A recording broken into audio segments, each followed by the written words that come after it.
Hello guys, तो स्वागत है आप सभी का शैडो मांगा रिकैप में। लास्ट एपिसोड में अपन सभी ने देखा था मास्टर नैनगोंग यीचेंग के साथ में चेस खेल रहे होते हैं और वो चेस के गेम में हार भी गए होते हैं। लेकिन तभी यीचेंग के साथ में चेस खेलने की वजह से उनकी जो कल्टीवेशन होती है वो काफी आगे बढ़ जाती है। मास्टर नैनगोंग सोच रहे होते हैं कि तकरीबन 1000 साल से मेरी कल्टीवेशन आगे नहीं बढ़ रही थी, लेकिन फाइनली जो ये लॉक है वो हट चुका है। अगर मैं सीनियर के साथ में थोड़ी देर और गेम खेल पाया तो ये मेरे लिए काफी ज्यादा अच्छा होगा। ऐसा भी हो सकता है कि मैं ब्रेक थ्रू कर लूं। तभी यीचेंग का डीमन ट्री बोलता है, लड़के अब तुम्हें यहीं पे रुक जाना चाहिए क्योंकि तुम फिलहाल तो ब्रेक थ्रू नहीं कर पाओगे।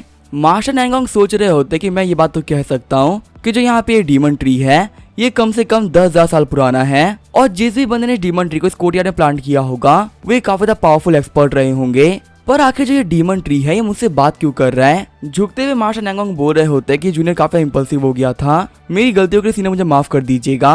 पर मुझे अभी बिल्कुल भी समझ में नहीं आ रहा है कि आखिर आपने ये बात क्यों कही कि मैं ब्रेक थ्रू नहीं कर सकता। डीमन ट्री बोल रहा होता है कि तुम बहुत ही बड़े बेवकूफ हो। एक बार अपने सर को झुका के शांति से मास्टर गेम को देखो, तब तुम्हें समझ में आएगा कि तुम कितनी बड़ी गलती कर रहे थे। तभी चेस के गेम को देखते हुए मास्टर नैनगोंग काफी शौक रह जाते हैं। हम देखते हैं चेस के गेम के ऊपर एक क्रॉस बना हुआ होता है। उसको देखते हुए मास्टर नैनगोंग सोच रहे होते हैं इस पे तो क्रॉस बना हुआ है, कहीं इसका मतलब ये तो नहीं ना कि गेम के थ्रू मुझे मास्टर बता रहे थे कि अभी ब्रेक थ्रू करने का सही टाइम नहीं है, अभी मेरे यहाँ पे ब्रेक थ्रू करने से बहुत सारी दिक्कतें आ सकती हैं। ये चैन बोल रहा होता है कि अगर आप चेस का गेम खेल रहे हो तो आपको काफी शांत रहना चाहिए। अगर आप चेस का गेम खेलते अपने दिमाग को शांत नहीं रख सकते तो आप पक्का से हार जाओगे। मास्टर नैनगोंग सोच रहे होते कि सीनियर को पता चल गया कि जो मेरा मूड है वो काफी अनस्टेबल चल रहा है और मैं यहाँ पे फोर्सफुली ब्रेक थ्रू करने का सोच रहा था। इन्होंने मुझे पहले ही बता दिया कि मैं ब्रेक थ्रू नहीं कर पाता और यहाँ पे ब्रेक थ्रू ना कर पाने की वजह से मुझे काफी इंजरी भी हो सकती थी और शायद से मैं ट्रू एसेंस को डिस्ट्रॉय कर देता और ऐसा भी हो सकता था कि मैं एक डीमन बन जाता। मास्टर काफी ग्रेट है, उन्होंने मुझे बचा लिया। डीमन ट्री बोल रहा होता है कि फाइनली तुम्हें समझ में आ गया, हमारे जो मास्टर वे काफी पावरफुल मास्टर है, वो तुम्हें डायरेक्टली बता के मेरी वैल्यू कम नहीं करना चाहते थे। इसी वजह से उन्होंने गेम के थ्रू तुम्हें बताया कि तुम्हें काम नहीं करना चाहिए। आज सिर्फ हमारे मास्टर की वजह से तुम यहाँ पे बच गए हो, तुम्हें इन्हें जल्दी शुक्रिया कह देना चाहिए। तभी जो मास्टर नैनगोंग होते हैं वो खड़े होते हुए बोलते हैं, मास्टर आप बेहद ही कमाल के हैं, चेस के गेम के अंदर मैंने इतना अच्छा प्लेयर कभी भी नहीं देखा, अब से मैं आपको एडमायर करता हूँ। ये चैन सोच रहा होता है क्या ये बंदा यहीं पे हार मान रहा है? अभी तो मेरे उसमें बहुत सारे मूव्स बाकी थे। तकरीबन पिछले 5 साल से मैं अकेले ही गेम खेले जा रहा हूँ और अकेले खेल खेल के मैंने बहुत सारे मूव्स क्रिएट किए थे, पर मैं यहाँ पे सबको यूज नहीं कर पाया, तो काफी बेकार बात है। ये चैन बोलता है कि तारीफ करने के लिए शुक्रिया, वैसे बूढ़े आदमी हमें गेम को कंटिन्यू करना चाहिए। मास्टर नैनगोंग बोल रहे होते हैं कि नहीं मैं ऐसा नहीं करने वाला, अगर मैं अपनी पूरी लाइफ में ट्राई करता हूँ तो मैं आपके पास नहीं पहुँच सकता, आप मुझसे इतने सुपीरियर हैं कि मैं कभी भी खुद का आपसे कंपेयर करने की गलती नहीं करूंगा, इसी वजह से मैं यहाँ पे गेम नहीं खेलना चाहता। तब यहाँ पे डीमन ट्री के ऊपर से एक लीफ गिर जाती है जो कि मास्टर नैनगोंग को मिल जाती है। डीमन ट्री बोल रहा होता है कि तुमने यहाँ पे काफी समझदारी वाला काम किया है, मैं तुमसे काफी खुश हुआ, इसी से मैं तुम्हें रिवॉर्ड के तौर पे ये डीमन ट्री का लीफ दे रहा हूँ, इसका यूज करते तुम काफी जल्दी ब्रेक थ्रू कर पाओगे।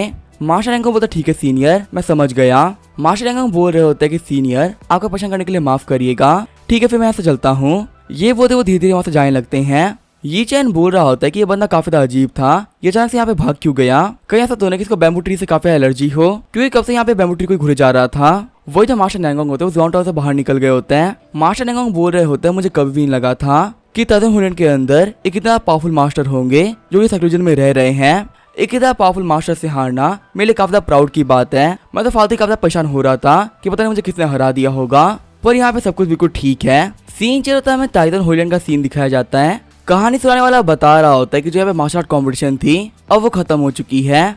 हम देखते हैं एल्डर जियाओ को जो कि बोल रहे होते हैं इस साल हमें काफी फायदा हुआ है, हमें बहुत सारे पिल्स, स्वॉर्ड्स और तलिस्मान मिले हैं। पिछले तकरीबन 100 सालों के अंदर हमें बहुत सारा लॉस हुआ था, लेकिन धीरे धीरे करके रिकवर हो रहा है। वही मास्टर जू ज़िटियान सोच रहे होते हैं कि इस बार में कोई फायदा नहीं हुआ, उल्टा हम लोग को बहुत सारा लॉस हो गया है और जो मेरे पास 2 एंशिएंट ट्रेडर थे वो भी चले गए हैं। तभी मास्टर जू ज़िटियान बोलते हैं ब्रदर जियाओ वैसे आपने मुझे बताया नहीं क्या कि उन सीनियर के पास में आप मुझे कब लेकर चलने वाले हैं? एल्डर जियाओ सोच रहे होते हैं क्या कि मैं क्या बहाना दूं? एल्डर जियाओ बोल रहे होते हैं ब्रदर जू ज़िटियान ऐसी बात नहीं है कि मैं आपको लेकर जाना ही नहीं चाहता हूँ, अभी जो सीनियर है वो काफी कल्टीवेट कर रहे हैं और वो कल्टीवेशन के बीच में डिस्टर्ब करना सही नहीं रहेगा। जैसे उनकी कल्टीवेशन खत्म हो जाती है मैं आपको पक्का से उनके पास में लेकर चल जाऊंगा। मास्टर जू ज़िटियान बोल रहे होते हैं ब्रदर जियाओ ये बात तो मुझे पता है कि आप क्या चाहते हैं और क्या नहीं चाहते हैं, लेकिन आप बिल्कुल परेशान मत होइए, जल्दी ही यहाँ पे चेस सेज मास्टर नैनगोंग आ जाएंगे और उनके भी यहाँ पे आने का रीजन बहुत सिंपल है, उनको उस मास्टर से मिलना है जिन्होंने उसको हरा दिया था, क्योंकि मुझे ही पता और आपको ही पता है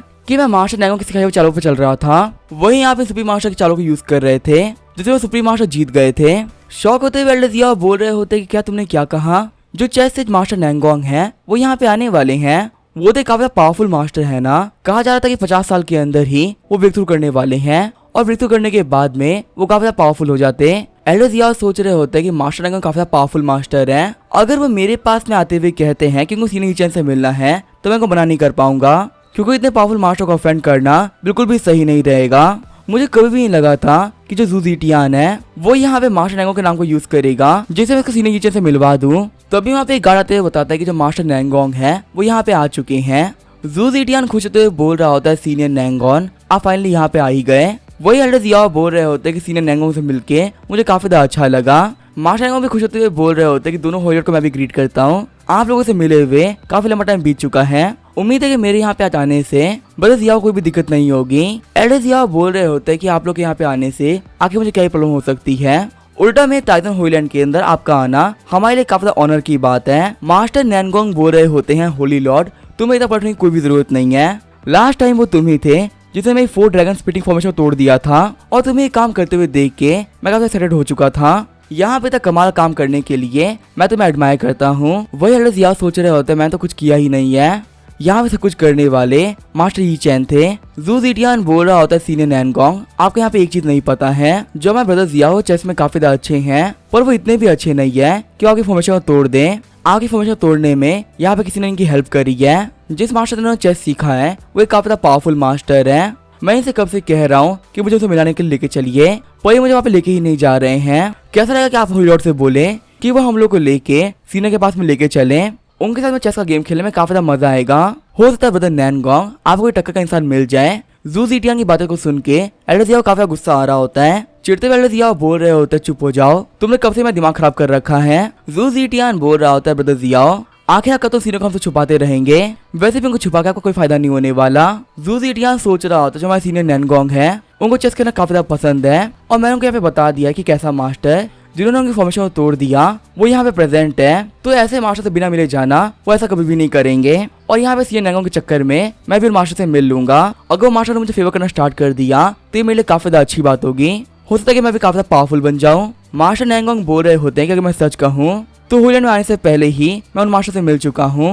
दोनों होली मास्टर शौक होते हुए कहते हैं क्या आप उनसे ऑलरेडी मिल चुके हैं। खुश होते हुए मास्टर नैंगोंग बोल रहे होते सच में मुझे कभी भी नहीं लगा था कि टाइटन होलीलैंड के पास में इतने पावरफुल मास्टर होंगे, वो मास्टर बहुत ही कमाल के थे, वो मेरे इमेजिनेशन पार के मास्टर थे। जू ज़िटियान बोल रहा था सीनियर नैंगोंग आखिर आप कैसी बातें कर रहे हैं, अगर मैं यहाँ पे चेस की बात करूँ तो आप उसे खेलने में पीक पे है और आप यहाँ पे कह रहे हैं क्या कोई काफी कमाल का चेस मास्टर मिल गया है, क्या जो वो मास्टर वो आपसे भी खतरनाक है चेस खेलने में। मास्टर नैंगोंग बोल रहे होते कि उन सीनियर ने मुझे क्या दिया है ये देख के तुम्हें पता चल जाएगा क्या कि वो सीनियर कितना पावरफुल है। तभी जो मास्टर नैंगोंग होते हैं वो अपने पास डीमन ट्री की लीफ को बाहर निकाल लेते हैं। जू ज़िटियान बोल रहा होता है आखिर कैसे पॉसिबल हो सकता है, एक ट्री के लीफ के अंदर इतनी एनर्जी कैसे हो सकती है।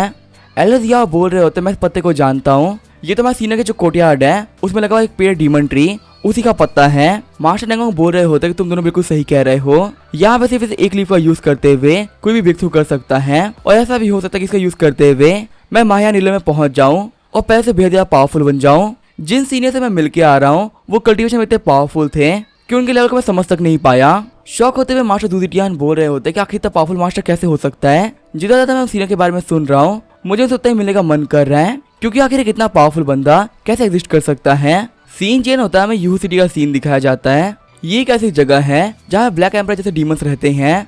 ब्लैक एम्पर बोल रहा होता है कि फाइनली मैं वहाँ पे पहुंच गया जहाँ पे पूरे फॉक्स क्लैन के सबसे अमीर बंदे रहा करते हैं। मुझे यहाँ तक पहुँचने के लिए देवनाथ भागना पड़ा है, लेकिन तो जब मेरी मेहनत बर्बाद नहीं गई। यहाँ पे सिर्फ दौड़ने की वजह से मैं पहले से काफी पावरफुल हो चुका हूँ। मेरे मास्टर को कल्टीवेट करने के लिए युआन स्टोन चाहिए और मुझे पूरा भरोसा है कि यहाँ पे युआन स्टोन मिल जाएगा। वहाँ पे डीमन चलाते हुए कह रहा होता है कि सभी लोग मेरी बात सुनो, जो हमारी 13 प्रिंसेस है और ब्लैक टाइगर का यंग मास्टर है उनकी शादी होने वाली है और उन लोगों की शादी खुशी में हम लोग 3 दिन की सेल दे रहे हैं। वही लड़की बोल रही होती है कि शादी खुशी में हमारे कैफे के ऊपर का सब कुछ फ्री रहेगा, कोई भी यहाँ पे काफी आराम से आ सकता है और कुछ भी खा पी के जा सकता है। वहाँ पे सारे डीमंस की बात को सुनते हुए ब्लैक एम्पर सोच रहा होता रहता है यहाँ पे शादी होने वाली है। जो यहाँ पे 2 फैमिली थी वो अपनी बेटी की शादी ब्लैक टाइगर एम्पर से करा रही है। वही साइड में हम देखते 2 बंदों को जिनमें से एक बंदा बोल रहा होता है क्या तुम ब्लैक एम्परर हो?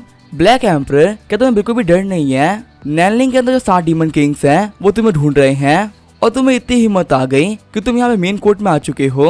अगर यहाँ पे 7 डीमन किंग को पता चल गया कि तुम नैनलिंग में आ रखे हो वो तुम्हें पक्का से मार डालेंगे। यहाँ पे सभी लोगों को पता है कि तुम काफी इंजर्ड हो गए थे और इंजरीज की वजह से तुम काफी कमजोर भी हो चुके हो, तो हम लोग के सामने वायलेंस को यूज करने का कोई फायदा नहीं होगा। यहाँ पे चुपचाप से हार मान लो और हमारे साथ में चल जाओ, तुम्हारे लिए यही बेस्ट रहेगा। तभी जो वहाँ पे ब्लैक एम्परर होता है वो अपनी एनर्जी को रिलीज करने लगता है। ब्लैक एम्परर की एनर्जी को रिलीज करने की वजह से वो लोग उड़ते हुए पीछे गिर गए होते हैं। ब्लैक एम्परर ने उन दोनों को हवा में लटका दिया होता है। ब्लैक एम्परर बोल रहा होता है कि तुम दोनों ही अंधे लोग हो, आखिर तुम्हें कहाँ से देख के लग रहा है कि मैं काफी इंजर्ड हूँ या फिर मैं काफी वीक हूँ, और अगर तुम मेरे से वीक और कमजोर से बंदे को भी नहीं हरा सकते तो आखिर तुम कैसे डीमन हो? ब्लैक एम्परर सोच रहा होता है कि मास्टर की ब्लैक एम्परर पिक्चर की वजह से अब मैं पहले से काफी स्ट्रॉन्ग बन चुका हूँ। सच में मास्टर काफी कमाल के हैं, सिर्फ उनके साथ में रहने की वजह से मैं पहले से इतना पावरफुल बन गया।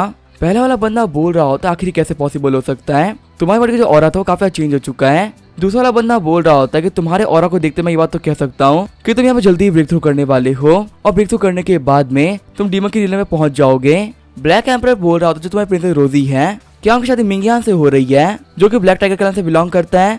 मिंगयान ही वो कमीना मास्टरमाइंड है जिसने कि 3 महीने पहले किंग को काफी सप्रेस कर दिया था और उन्हें पहले से काफी वीक बना दिया। यहाँ तक कि उसके मिंगयान ने मेरे खिलाफ काफी प्लान्स बनाए हैं, मैं उसे नहीं छोड़ने वाला। ये बोलते हुए ब्लैक एम्परर उन्हें गले काफी जोर से दबाने लगता है। पहला वाला बंदा बोल रहा होता है कि ब्लैक एम्परर तुम यहाँ पे कुछ भी नहीं कर पाओगे, क्योंकि मैं तुम्हें पहले ही बता दूं जो लिंगू टाइप के एंसेस्टर हैं वो शादी को अटेंड करने वाले हैं और उनके यहाँ पे होते हुए तुम्हारे से कमजोर सा बंदा कुछ भी नहीं कर सकता। ब्लैक एम्परर बोल रहा होता है कि तुम लोग काफी काम के लोग हो, यहाँ पे बिना पूछे ही तुम लोगों ने मुझे काफी अच्छी न्यूज दे दी है। यहाँ पे शादी के अंदर फॉक्स क्लैन का एंसेस्टर भी जा रहा है, ये तो मेरे लिए काफी अच्छी बात है। इस अपॉर्चुनिटी का यूज करते हुए मैं फॉक्स क्लैन के फॉरबिडन एरिया में जा सकता हूँ और मुझे पक्का सिग्नल क्रिस्टल मिल जाएगा जिसके लिए मैं यहाँ पे आया था। सच में यहाँ पे इन लोगों की वजह से मेरी चीजें काफी आसान हो गई है। फिर जो ब्लैक एम्परर होता है वो अपनी ग्रिप को टाइट करते हुए उन दोनों को ही मार डालता है। अब यहाँ पे क्या होगा वो हम देखेंगे नेक्स्ट एपिसोड में, तो तब तक के लिए बाय और स्टे